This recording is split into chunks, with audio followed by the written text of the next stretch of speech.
Selling your home in today's shifting market can feel like navigating uncharted waters. With evolving trends and economic factors at play, it's crucial to stay informed and strategic. In this video, I'll explore the current housing landscape, especially in Ohio, and I'll share 5 essential tips to help you successfully sell your home. As of October 2024, the U.S. housing market has experienced notable changes. Nationally, home prices increased by 5.1% year over year, with a median price of $435,000. I've worked with so many buyers who are struggling to get a house with everything that they feel like they need within their price range. Buyers over the past few years have had to adjust their expectations radically for what they can afford. And now, as the market is beginning to shift, sellers are going to have to adjust their expectations a bit as well. We're in a more balanced market now. We have a larger inventory pool, which means more houses to choose from, which means buyers are more picky. You can expect below asking offers sometimes, and offers that are asking for settlement costs or warranties. I'll talk about that in just a minute. Given these dynamics, how can you position your home to sell effectively? What can you do to set your house apart and let it rise to the top of a buyer's list? Let's delve into these 5 key strategies. First up,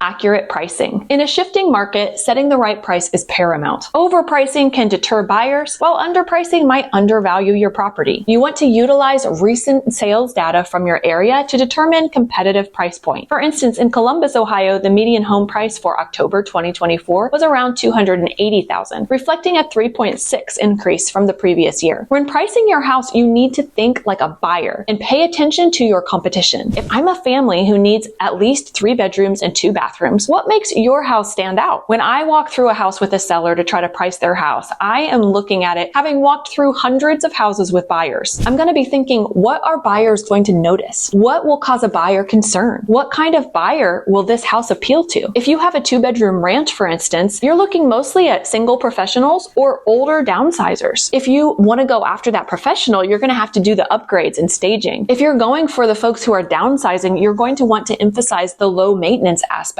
and that the big ticket items are already done so that there's no big future expenses. One way to help you compare prices accurately is to look at the price per square foot. If you have a 4-bedroom, 2-bath home that's 1,600 square foot and your neighbor down the street has the same, only they have 2,000 square feet, you can't price your 16,000 square foot house at the same price as the larger one unless yours is significantly nicer. Another factor to consider when pricing is the appraisal value. If you get a fantastic offer, but it ends up not appraising, you're going to be in a pickle. It's better to have a good idea up front what that house can reasonably appraise for and price it accordingly. So even if competition-wise your house would be at the $400,000 range, if it's only going to appraise for $350,000, you need to factor that in. There are some ways around that, especially when we're in a seller's market. But like I said, we're shifting now, so this is going to be a factor, and appraisers are coming in at lower values than they were before. Now, if you hire a professional, they're going to be your best source when it comes to pricing correctly, as long as they're honest and not just trying to get you sign a contract. Please beware of any realtor who just agrees with you on the price or says, oh, I can get that much, without backing up their claims with some hard numbers and some comps. Comps refers to comparing other houses, like other house sales that are similar to yours and what they sold for. The more similar the house, the closer in proximity to your house, and the closest time frame to when it sold, the better. One big mistake sellers make in a shifting market is to look at prices of houses too far back. We were in a much different market a year ago, folks. You need to be careful with these comps in a shifting market, because when we had less inventory, even a few months ago, buyers would pay more for a house that maybe wasn't staged nicely or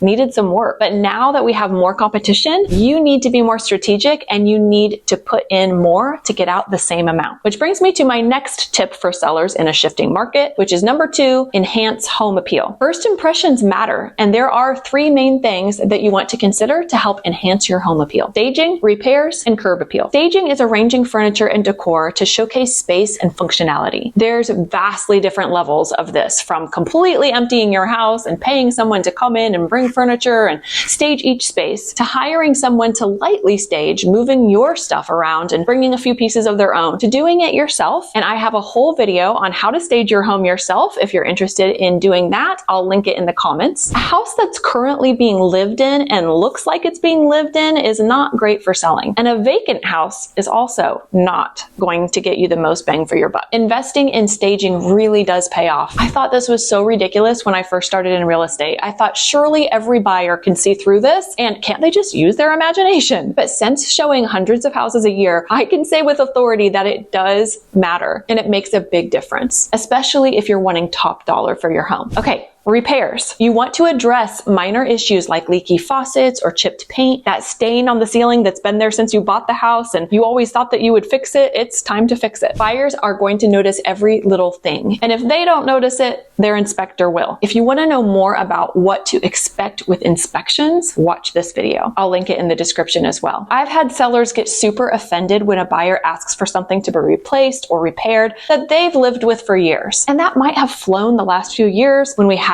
so little inventory and buyers were kind of desperate. But now that we have more competition and buyers can afford to be more picky, they are being more picky. Just because you lived with an issue doesn't mean that they're going to want to. So mitigate these things early by addressing repairs before hitting the market. Now, not all realtors would agree with me on this, but I even recommend going so far as doing a pre-sale inspection. You pay an inspector to come and you get the same list that your buyers are going to have and decide what issues that you're going to address before going on the market and what issues that you're going to leave and disclose, so that any offers that come in are going to be based on the current condition of the house, and you won't have big surprises after you're already in contract. Unless your house is brand new, there will be defects on the inspection report and some that you didn't know about. I think it's better to know ahead of time so that you really know the offer that you have on the table is inclusive of all of those issues, instead of rolling the dice and hoping that the buyer who makes an offer on your house doesn't care about that problem. That's the thing, is that something that is a complete deal breaker to one buyer is really nothing at all to another buyer. Moisture in an old cellar basement or crawl space is one of those issues. Folks who are used to older homes and might expect that, they're not worried about it. While first-time home buyers or those who are extra sensitive to air quality, they might ask for a $10,000 waterproofing and another $12,000 for mold remediation. How do you know what kind of buyer is making the offer? You don't usually. But if you go ahead and note on the disclosure that the basement lets moisture in during the rain, for example, then a buyer knows that ahead of time before they make the offer, instead of being surprised by it at inspection. Same thing with things like not having GFCI outlets in a garage or laundry room or kitchen. These things always come up during inspection, so if you let the buyers know up front, it helps mitigate the surprise and the shock factor and gets you offers that take those things into consideration. Okay, that was a bit of a tangent, but repairs are important, and in this shifting market, it's a good idea to budget for fixing some stuff if you want the best price for your house. Last thing to consider to enhance your home in a shifting market is curb appeal. You want to maintain your lawn and add welcoming touches to the exterior. A welcome mat or a sign, definitely a good cleaning so that there's no cobwebs, freshly painted front door, replace and repaint any rotted wood. These enhancements can make your home more attractive to buyers, and what they say about first impressions really is true. I've had buyers drive by houses and decide not to even go inside because of the poor curb appeal. If you live in a city like Inglewood or Clayton that requires a pre-sale inspection from the city, go ahead and get that done before even putting the house on the market, and address any issues that come up if they require replacing the driveway or repairing a fence or whatever. Sometimes a fence is a huge factor. This is a side note. Buyers who need fences need it for their kids or their animals. So if you have a fence but it has holes in it or it doesn't go all the way around, consider making those fixes so that you can appeal to those buyers who have that on their must-have list. There's actually a lot of buyers who have fenced yard on their must-haves. If you have a bunch of stuff in your yard, it needs to go. Decluttering is super important, both on the inside and on the outside. Okay, so we talked about the importance of pricing right, the enhancing your home to appeal to buyers. What else do we need to talk about? Flexible negotiations. Be prepared to negotiate. I told you I was going to talk more about this. Buyers are starting to request concessions more and more. Things like covering closing costs or including certain appliances. Also, they are often offering lower than asking, especially if your comps were based on 6 months to a year ago. Flexibility can facilitate a smoother transaction. Try not to be offended. A solid offer on the table is always better than a potential future offer. I've seen so many sellers in this market turn down offers without even countering them because they're lower than their asking price or because they're asking for a lot of concessions. Sellers are doing this especially if they haven't been on the market for very long. They they're like, let's just wait and see if we get a better offer. Listen, this might work sometimes, but it's super risky. Your house sitting on the market starts quickly to drop in value in the buyer's eyes. If you get a lower than asking offer quickly, there might be a reason for it being lower. And if you don't have any other offers on the table, counter that sucker. Or if the bottom line numbers add up and you would get what you need, don't be afraid to take it. What ifs are joy killers. Think about an offer like this. If I had put my house on the market for that price and I got the full price, would I be excited? Usually when you're putting your house on the market, there's this range and you end up going with your best guess based on what you and your realtor's expertise and numbers. But the true value of your house is what a buyer is willing to pay for it. So don't lose out on an offer and a buyer who wants your house because of some arbitrary numbers that you could end up needing to drop anyway. Now, I'm not saying to just take any offer. Please hear me. There are some offers that just need a no. But when you have an offer on the table, if nothing else, it's a bargaining chip for other offers. Keep it in play until you've exhausted your efforts and you know it's not going to work. We've all seen those houses that sit on the market and keep dropping. They end up selling for less than they would have if they just would have taken that low offer to start with or started lower, because people start wondering what's wrong with it. So we've priced our house right. We've enhanced our home's appeal. We've prepared ourselves to be flexible in negotiation. What else can sellers do in a shifting market? Number 4, monitor market conditions. You want to stay informed about local market trends. Increased inventory, like the 16.6% rise in Ohio homes for sale in October 2024, can influence your selling strategy. You are not selling on an island, at least most of you aren't. Mortgage rates can affect the market. Politics can affect the market. And you do have competition and you need to pay attention to it. When I'm listing a house, I'm constantly keeping an eye on the market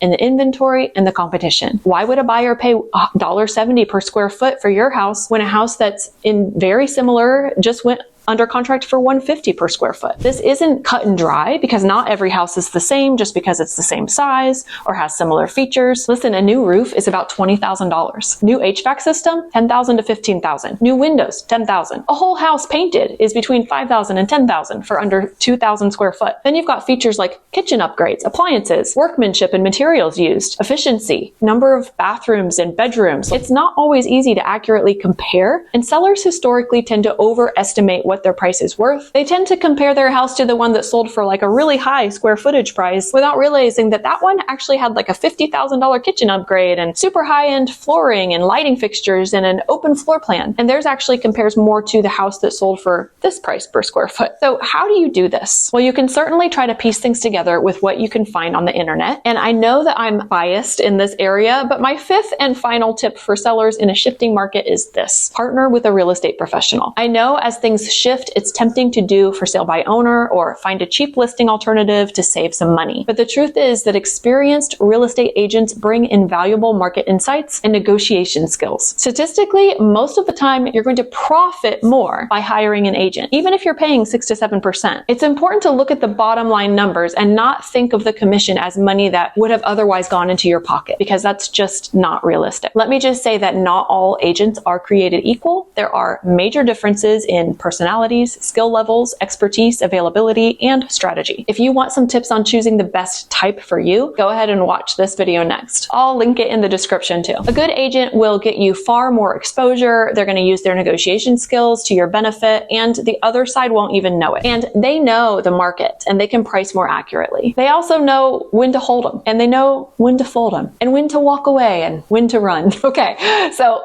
there is value there. Not only that, but agents are background check and usually screen their buyers so that there's a layer of safety for you and your family with people coming into your home. Realtors are required to hold up a standard and code of ethics, and they abide by fair housing laws as well. So you're at much less risk of being sued when you use a professional. Their expertise can help you navigate the complexities of a shifting market. Selling your home in a shifting market requires adaptability and informed decision-making. By implementing these 5 strategies, you can position your property for successful sale. Stay proactive, consult professionals, and if you need a referral or are in the Dayton area of Ohio, feel free to reach out to me. My name is LYDIA and I'm a realtor here in Tipp City, and I just love helping folks just like you, so don't hesitate to reach out and let's chat. If you aren't ready to talk yet and you just want more info, watch these videos next.